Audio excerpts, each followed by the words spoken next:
So I woke up and it is windy.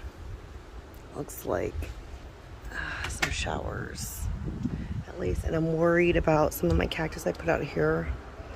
My little geode, this is it was a 2-piece and it broke, so just to save it from the wind, I'm just gonna, it's still open on top, but I just don't want it to blow off. I think that's another reason why I was so keen to like pot a lot of my stuff. And then these are some new ones. I don't know what this is, but it's cute. I got 2 down here. Not sure what they are. They look different because this one, the thorns curve, and these are pretty straight. So, but yeah, it's pretty windy out here.